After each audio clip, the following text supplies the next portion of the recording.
سلام. قبل واحد 5 سنين هادي كانوا جوج نصرانيات جاوا لنواحي تازناخت، المكان اللي انا تزاديت فيه، وبحكم اغلب الاسر تما مصدر العيش ديالهم هي الزربيه والفلاحه وكلشي كيخدم الزربيه. هاد النصرانيات عجبهم الطريقه اللي كيخدموا بها دوك العيالات، وطلبوا منهم يصاوبوا لهم واحد الزربيه. هما 4 ديال العيالات دوك النصرانيات كلفوا واحد السيد جا في تازناخت كاع المواد الاوليه اللي كتصنع بها الزربيه. عقلوا على تازناخت وذكرتها دابا حيت هي المركز والمكان اللي كيتباع فيه الصوف وكذلك الزرابي، وتما فين كيبيعوا اغلب الناس ديال المنطقه الزرابي ديالهم. نرجعوا للقصه. السيد اللي كلفوا النصرانيه جاب الصوف وجاب الصباغه وجاب كاع اللي غيحتاجوه ديك العيالات باش يصاوبوا الزربيه، والمراحل باش كتصايب الزربيه غنذكرهم ان شاء الله من بعد.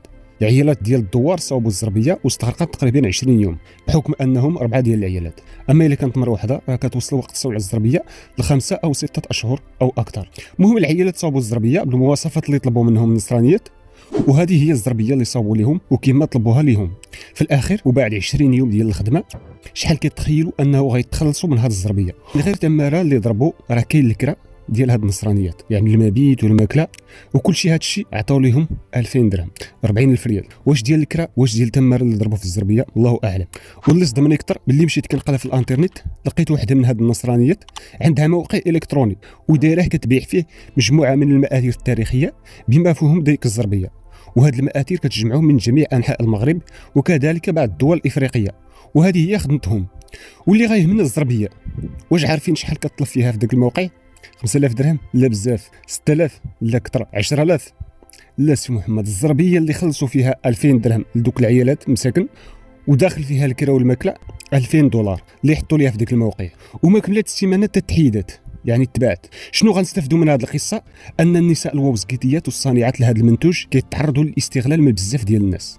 هادو نصارى دابا نهضروا على ديالنا. قبل هذا الشيء نعرفوا شنو هي الزربيه الووزكيتيه. هي وحده من اروع المنتجات التقليديه المغربيه. للاسف حنا في 2024 ومازال العيالات اللي كيصاوبوا هذه الزربيه كيعانيو من مجموعه من الاكراهات وكذلك الاستغلال من طرف الشريه والسمسريه والوساطه. اولا شنو هي الزربيه الووزكيتيه؟ شنو كنقصدوا بهذا المصطلح ديال الووزكيتيين؟ هم القبائل اللي كتسكن واللي دايره على جبل سيروه. كاينه قبائل بحال صنهاجه وصازنخت وهما ماشي ووزكيتيين، ولكن كيجمعهم هذا المصطلح مع القبائل المجاوره لجبل سيروه باش يتسموا كلشي ووزكيتيين، حيت كتجمعهم نفس التقاليد، وايضا ولاو كيخدموا الزربيه بحال وكذلك احواش والراعي والزعفران. الراعي اللي من خلاله كنستخلصوا الصوف اللي كتدار به الزربيه، وللعلم ان الصوف ديال سيروه هو اجود واغلى صوف في المنطقه الا ما قلتش المغرب كامل. وباش الزربيه تخرج بين يدينا كتمر من عده مراحل اللي كتطلب جهد كبير. اول حاجه كيتم جمع الصوف، وهذا الشيء من الاغنام والماعز، ومن بعد كيغسلوا الصوف بشي مواد طبيعيه باش يحيدوا منه الوسخ والشوائب اللي كتكون فيه، ومن بعد كيتم تجفيف الصوف، كنشروه في الشمس حتى ينشف مزيان، وكتجي مرحله التمشيط. كيمشطوا الصوف باش يحيدوا ليه التشابك ويولي رطب وسهل في الغزل. مصطلح ديال الغزل نسبه الى الاله اللي كيستعملوا باش يرجعوا الصوف الخيوط، وهي كتسمى المغزال. ملي كيديروا في هذه الاله كيرجعوا خيوط طويله، ومن بعد كتجي مرحله الصباغه. كيصاوبوا الالوان من مواد طبيعيه بحال الزعفران ولا النيلي، والوان كتستخلص من بعض الاشجار كاليتوس ولا قشور الرمان، وكيدخلوا الخوط في ديك الصباغه ويغليوها ويضيفوا الشب اللي هو بالامازيغيه ازاريف، والدور ديالو تثبيت الالوان. ومن بعد كتجي مرحله التجفيف، كينشروا الخيوط المصبوغه في الظل حتى تنشف باش يبقى اللون قوي، ومن بعد كيركبوا المنسج، وهنا كيبداو ينسجوا الزربيه يدويا. كيستعملوا خيوط كيتسموا اللحمه، وهما خيوط كيقطعوا اطراف صغار وكيعقدوها وحده بوحده، ومن خلال عمليه النس كيعبروا في الرسومات والنقوش. وهذا الشيء اغلب الاحيان كيجي من خيال الصانعه، داكشي اللي كتفكر فيه وداكشي اللي كتخيل كتحطه في ديك الزربيه، وهذا الشيء اللي كتميز بها الزربيه الووزكيتيه. ومؤخرا كاين اللي كيجي وكيطلب اشكال اللي بغا وديك الصانعه كتطبق داك الشيء عن حرف في ديك الزربيه. ملي كيسالوا كيخصوا الخيوط الزايده ويصلحوها باش تجي متساويه ومزيانه، وفي الاخر كيتفقدوا الزربيه باش يتاكدوا باللي مزيانه، ومن بعد كيعرضوها للبيع في السوق ولا كيصيفطوها للزبائن.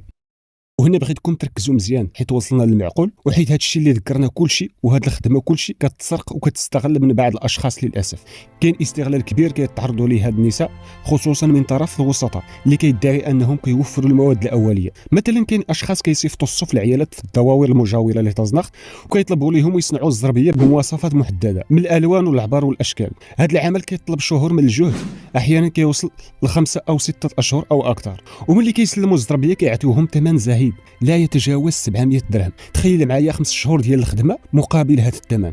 راه استغلال كبير لهاد النساء. والمشكل ما كيتوقفش هنايا، كاينين اخبار مروجه ان واحد من هاد الاشخاص نفسه يتجاوز الحدود ومشى لعدد من الدواوير وطلب من النساء رقم البطاقه الوطنيه ديالهم وسجل المعلومات بحكم ان اغلب نساء هاد المناطق ما قارينش، وما كيعرفوش الخطوره ديال اعطاء هذه المعلومات.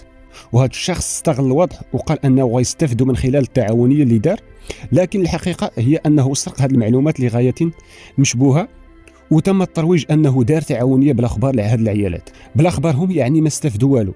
هنا بغيت نوجه رساله للرجال والاسر ديال هاد النساء، خاصهم يوعوا بخطوره هاد التصرفات، واي سيده تعرضت لهذا الشيء خاصها تقدم شكايه باش تاخذ حقها، وباش يحميهم القانون من هذا الاستغلال ومن الاشخاص اللي كيتلاعبوا بالناس وياكلوا اموالهم بالباطل. الزربيه للاسف القوام ديالها كيطلع للصانعه اغلب الاحيان 1000 درهم، اللي تجيبها للسوق باش تبيعها كيعطيو ليها 1000 درهم، يعني التعب ديال الاشهر كيديوه هاد الناس، وهذه جريمه في حق هاد الصانعات. وعارفين ان الزربيه كتباع بثمن مرتفع، وكيمشيو لبرا وكاينين وسطاء اللي كياخذوا هاد الزربيه بثمن زاهد ويديها يبيعها بثمن اضعاف واضعاف من داك الشيء باش خداها عند مولاتها. وهذه راه في الاسلام ما كتسماش البيع والشراء، هذه سرقه واستغلال النساء اللي تعذبوا وتكرفسوا وكتدي فلوس على ظهرها مسكينه. خاص يتدار حل لهاد الصانعات ويتدار تثمين لهذا المنتوج. ورغم التعاونيه اللي تدارت في تزنخت مازال الاستغلال كاين، خاصة للصانعات اللي بعيدة على تزنخت. الزربية الوازقيتية هي رمز من رموز التراث المغربي الأصيل، وحكاية كفاح تمتزج فيها الإبداع والصبر لصانعة تقليدية كتبذل مجهود كبير في جمع الصوف حتى النسج، وكل مرحلة كتطلب منها وقت وصبر وحب للحرفة، ومع ذلك مازال كاين بزاف ديال التحديات كتواجهها. رغم أن مهرجان الزربية كيدير إشعاع ثقافي واقتصادي للمنطقة، إلا أن الصانعة اللي كتكافح وتبذل عرقها باش توصل الزربية للعالم غالبا ما كتلقاش التقدير المادي والمعنوي اللي كتستحقه. خاص يكون تفكير جدي في حلول عمليه بحال تحسين ظروف العمل، ضمان تسويق منصف للزربيات، واعطاء الصانعه حقها الكامل، لان الحفاظ على هذا التراث راهن بتحسين وضعيتها. حنا ما نقدروش نحافظوا على زربيتنا بلا ما نحافظوا على صانعتنا. التراث ماشي غير معروضات في المهرجان، هو حياه ناس كيناضلوا باش يبقى حي.